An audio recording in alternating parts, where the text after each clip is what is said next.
In Julie Taymor's biopic, The Glorias, Oscar winners Alicia Vikander and Julianne Moore play the iconic Gloria Steinem at different stages of her life as she rises to prominence as a leader of the women's liberation movement. I'm Rob Licuria, senior editor here at Gold Derby, and I'm here with Julie Taymor herself.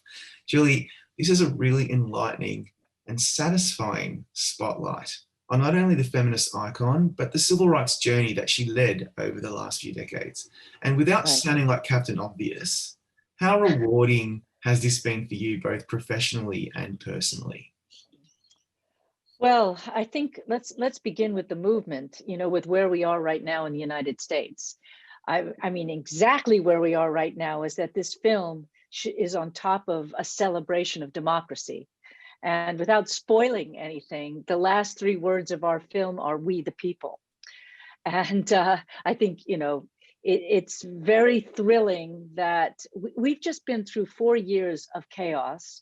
It's not that it's ending, but I think that where we are right now with Biden appointing all these women in his cabinet, with Kamala Harris, that what Gloria Steinem, this journey of 80 years that we present in this film, it shows you, even with the loss, Hillary Clinton's loss, she writes this extraordinary article that she writes in the film, the character writes in the film, and you see how that loss still excited and ignited the continuation of this movement, that on Hillary's shoulders, these other women in 2018 and now in 2020, and hopefully even more in 2022, I think that it's been an unbelievable ride, because we started this film where we thought it would be the celebration of the first female president.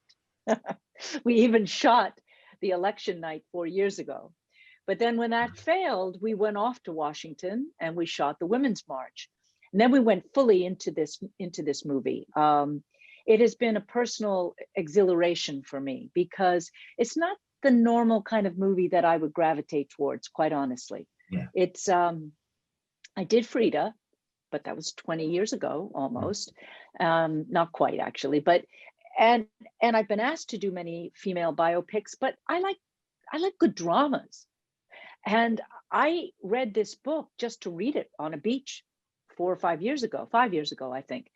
And I knew Gloria not well, but I was so taken with the 80 years of her life. People ask, why didn't you just take one section? But to me, what people will really glean from this is, why and how do you become the activist that she is? What is it? What was it in her early childhood, her relationship with her father, her mother, the idea that she didn't go to school until she was 12 years old, but travel was the best education? It is a road book, and it is a road movie. I didn't even think when I read the book that it made a movie. I thought, where's the drama? It's too sprawling, it's too epic. But then it just banged on me. It didn't go out of my head. And I thought, there are really cinematic moments in this. There's drama to be had. There are characters. Gloria is a composite of all these women of color. And that's another thing that is very critical. There's the political aspect of this film. I didn't know about Flo Kennedy. I didn't know about Wilma Mankiller. I didn't know about Dorothy Pittman Hughes. All the other women that Janelle Monáe and Bette Midler and these fabulous actresses play, Gloria is very much who she is because of them. And it's she gives thanks, and it's very clearly put in the film. She's not standing on their shoulders. They are side by side. And I found that love story between women, not a sexual love story, but a love story of women on a mission, women with a passion, women with something to do, was so rare. We never see a female buddy film. So there were many, many aspects, the actors, the locations in Savannah and India. We shot, again, everything now is hinging on Georgia. Yeah. We shot the whole thing in Savannah, Georgia, and around the environs of Savannah. And India, in the villages in India, because you can't make India in the United States. Yeah. But I had a fabulous team with Sandy Powell for costumes, Rodrigo Prieto for DP, Kim Jennings for the production design, and then my long-term love producer, Lynn Hindi. It was astounding, so many locations, so much. We didn't even raise the money in Hollywood. We couldn't. even with a bestseller, with Gloria Steinem, with Julianne Moore attached, we raised the money not for profit from philanthropists who believed in the cause, who give money to women's causes, and said, we don't even need to recoup. If this ever makes money, Gloria can decide which women's groups it will go to internationally. Now, of course, we went on Amazon, but I don't know if COVID resides a little, I mean, not resides, but resigns. Maybe that was the word. If COVID, if we get a vaccine and this movie can go out into the movie theaters, wherever in Australia, wherever it's going to go, it is something to see en masse in a group. It's very thrilling. We had that experience. So I've loved it. I'm surprised at how much I really love this ride. Yeah, it's so heartening to hear you say that, because when you're going into a biopic, and not that this is really a straight biopic, as you've said, you expect it to be a certain genre or a certain style, and this is not that at all. Conceptually, it darts back and forth quite a bit as a mosaic of various parts of her formative life, as you say. And a lot of it is set on a bus or a train or a car, on something that's moving forward. And I found that fascinating, and I would love to know why you decided to really anchor the film in that concept. Well, it was the key for me. The concept of what I termed it was called a bus out of time. And it's black and white. It's a Greyhound bus, which is the archetypal bus in America that takes you away from home or on a journey that is experiential. But the bus came to me because when you have 4 actresses at least playing Gloria, age 6, age 12, Alicia plays 20 to 40, Julianne 40 to 80, and then we have the real one come in later. It can get confusing, jumping around in time. And I was committed not to having, is it the word chirons? 1976, Boston. I figured the hairdos, the clothing, the cars, and the ages of the girls, of the women, would let you know where we are, the events. But I wanted to be able to do the inner journey, not just the exterior one. And that I got from her book, which is it's an autobiography. And she constantly is talking to herself in a way of thinking, why didn't I do this? Or if I had done that, and what would I have thought? And I thought, well, how do I dramatize that? Because a movie has to be active. So I came up with this concept that the 4 Glorias could be traveling on this bus out of time. They'd be forever traveling to the next demonstration, protest, rally, speech at a college, meetings, that Gloria's life was on the road. It really was a road book, and it was a road life. At one point, someone asked her, how much time have you spent in your apartment in New York City? She said, oh, this year, maybe 9 days, and she still is traveling. She's not even home right now. She's in somebody's house in California. So this idea of this bus out of time became a leitmotif, like in music. It became the ideograph. It became the essence of what the whole movie is, which is in an inner life, she's able to question and cajole and laugh at herself and really jump out of that bus sometimes. And the older Gloria will enter the younger Gloria's scene, will actually come to her rescue or represent the inner emotions. I know it's hard. It's very hard to imagine what I'm talking about, but it was the glue between all of the experiences. And it allowed me to jump around in time. It was very, very helpful in the structuring of the whole thing. And sometimes you have all 4 Glorias sitting separately in an empty bus, looking out the window at the father's car driving by, like for the death of the father, or all 4 of them talking to each other. And sometimes just alone, looking out the window, and out the window might be a memory, therefore that's in color, like the opening of the film. So it was, if you've seen my movies, which you seem to have, I like to tell stories on multiple levels of reality. Yeah. And in the Glorias, you have the dramatic scenes, which is normal, like in any movie or biopic. You have this bus out of time, which is a heightened inner reality that is not attached to place and time. Even what's out the window is very abstract. It's impressionistic. And then you have the archival footage, because you can't make the 1963 March on Washington better than the real thing. In fact, we found footage in color that no one's ever used. Wow. And I was able to blend live action scenes and match the color to the archival material, so it was seamless. That I didn't think we were going to be able to do that, but it helped me be consistent on the only black and white being that bus out of time.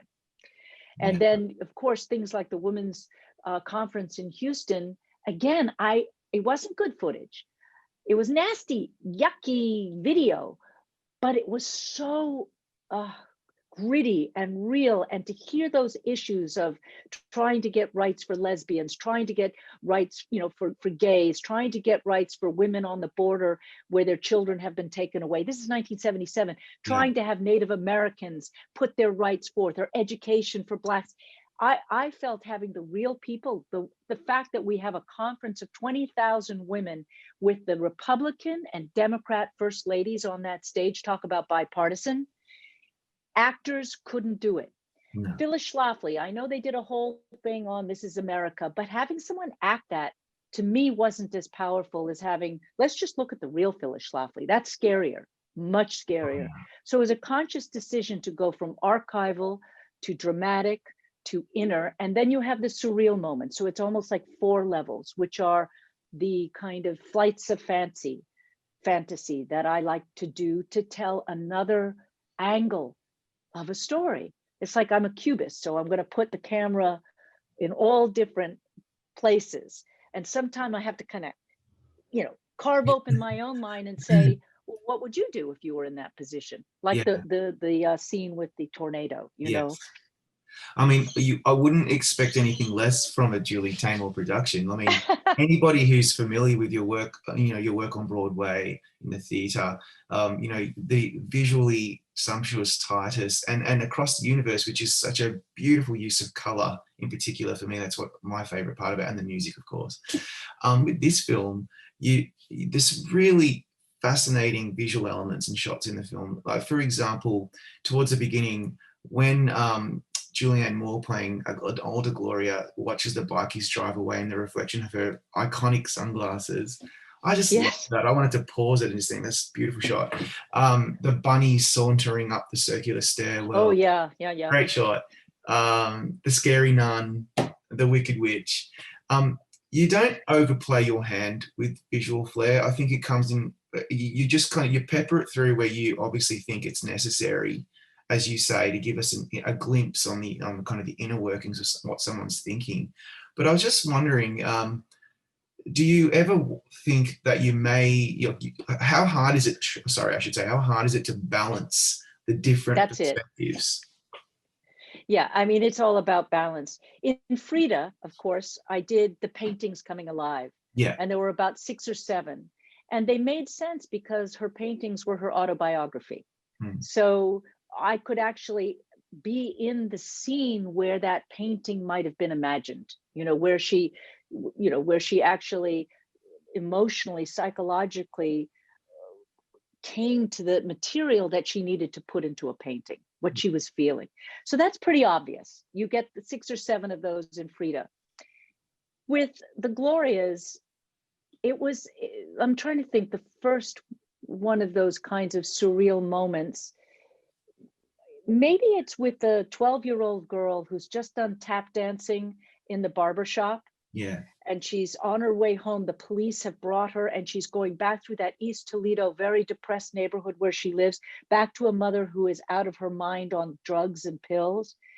And she transforms when she looks out the window of that police car.